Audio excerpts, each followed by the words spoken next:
सास हो तो ऐसी, बहू कहाँ मर गई? अंदर से आवाज आई, जिंदा हूँ माँ जी। तो फिर मेरी चाय क्यों अभी तक नहीं आई? कब से पूजा करने बैठी हूँ, ला रही हूँ माँ जी। बहू चाय के साथ भजिया भी ले आई। सास ने कहा, तेल का खिलाकर क्या मारोगी? बहू ने कहा, ठीक है माँ जी, ले जाती हूँ। सास ने कहा, रहने दे, अब बना दिया है तो खा लेती हूँ। सास ने भजिया उठाई और कहा, कितनी गंदी भजिया बनाई है तुमने। बहू, माँ जी मुझे कपड़े धोने हैं, मैं जाती हूँ। बहू दरवाजे के पास छिपकर खड़ी हो गई। सास भजिया पर टूट पड़ी और पूरी भजिया खत्म कर दी। बहू मुस्कुराई और काम पर लग गई। दोपहर के खाने का वक्त हुआ। सास ने फिर आवाज लगाई, कुछ खाने को मिलेगा? बहू ने आवाज नहीं दी। सास फिर चिल्लाई, भूखे मारोगी क्या? बहू आई सामने, खिचड़ी रख दी। सास गुस्से से, ये क्या है? मुझे इसे नहीं खाना, इसे ले जाओ। बहू ने कहा, आपको डॉक्टर ने दिन में खिचड़ी खाने को कहा है, खाना तो पड़ेगा ही। सास मुंह बनाते हुए, हाँ तू मेरी माँ बन जा। बहू फिर मुस्कुराई और चली गई। आज इनके घर पूजा थी। बहू सुबह 4 बजे से उठ गई। पहले स्नान किया, फिर फूल लाई, माला बनाई, रसोई साफ की, पकवान और भोजन बनाया। सुबह के 10 बज गए। अब सास भी उठ चुकी थी। बहू अब पंडित जी के साथ भगवान के वस्त्र तैयार कर रही थी। आज ऑफिस की छुट्टी भी थी, उनके पति भी घर पर थे। पूजा शुरू हुई। सास चिल्लाती, बहू ये नहीं वो नहीं। बहू दौड़ी दौड़ी आती और सब करती। अब दोपहर के 3 बज गए थे। आरती की तैयारी चल रही थी। पंडित जी ने सबको आरती के लिए बुलाया और सबके हाथों में थाली दी। जैसे ही बहू ने थाली पकड़ी, थाली हाथों से गिर पड़ी। शायद भोज बनाते हुए बहू के हाथों में तेल लगा था, जिससे वो पोंछना भूल गई थी। सारे लोग तरह तरह की बातें करने लगे, कैसी बहू है, कुछ नहीं आता, एक काम भी ठीक से नहीं कर सकती, ना जाने कैसी बहू उठा लाए, एक आरती की थाली भी संभाल नहीं सकती। उसके पति भी गुस्सा हो गए, पर सास चुप रही, कुछ नहीं कहा, बस यही बोल के छोड़ दिया, सीख रही है, सब सीख जाएगी धीरे धीरे। अब सबको खाना परोसना जाने लगा। बहू दौड़ दौड़ के खाना देती, फिर पानी लाती। करीब 70-80 लोग हो गए थे। इधर उधर नौकर और बहू अकेली, फिर भी वहाँ सारा काम बहुत ही अच्छे तरीके से करती। अब उसकी सास, कुछ आस पड़ोस के लोग खाने पर बैठे। बहू ने खाना परोसा शुरू किया। सबको खाना दे दिया गया। जैसे ही पहला निवाला सास ने खाया, तुमने नमक ठीक नहीं डाला क्या? एक काम ठीक से नहीं करती, पता नहीं मेरे बाद कैसे घर संभालोगी। आस पड़ोस वालों को तो जानते ही हो ना साहब, वो बस बहाना ढूंढते हैं नुक्स निकालने का।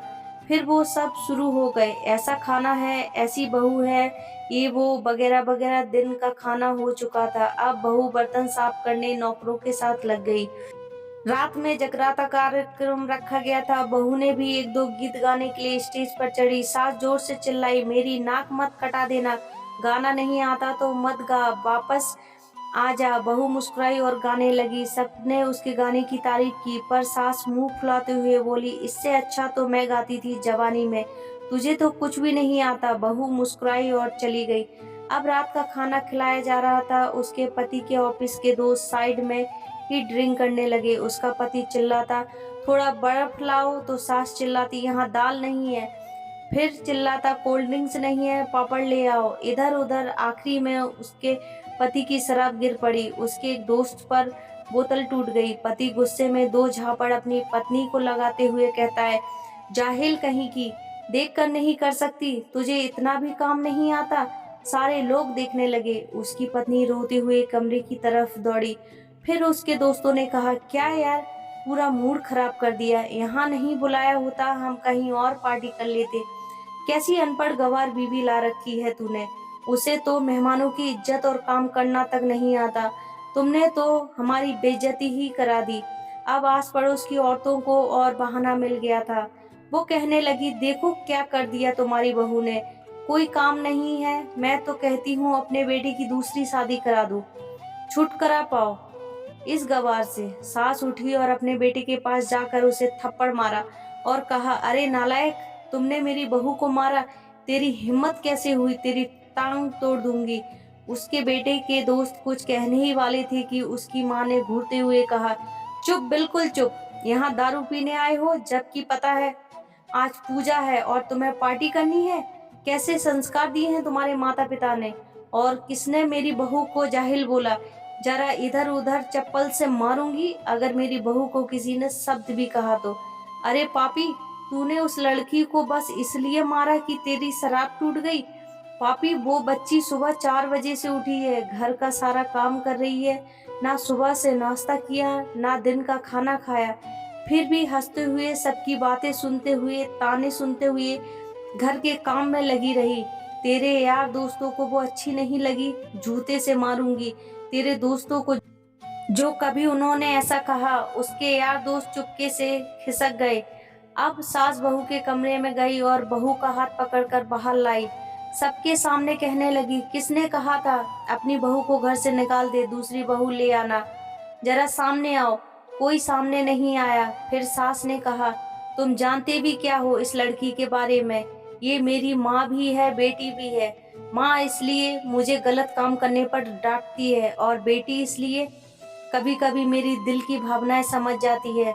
मेरे दिन रात सेवा करती है, मेरे हजारों ताने सुनती है, पर एक शब्द भी गलत नहीं कहती, ना सामने ना पीठ पीछे। और तुम कहते हो दूसरी बहू ले आऊं।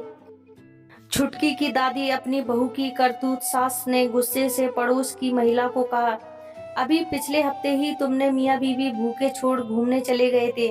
मेरी इस बहू ने 7 दिनों तक तुम्हारे घर पर खाना पानी, यहाँ तक कि तुम्हारे पैर दबाने जाती थी, और तुम इसे जाहिल बोलती हो। जाहिल तो तुम सब हो जो कोयले और हीरे की फर्क नहीं जानते। अगर आइंदा मेरी बहू के बारे में किसी ने एक लफ्ज भी बोला तो मुझसे बुरा कोई नहीं होगा, क्योंकि ये मेरी बहू नहीं, मेरी बेटी है। बहू सिसकियां लेते हुए फिर कमरे में चली गई।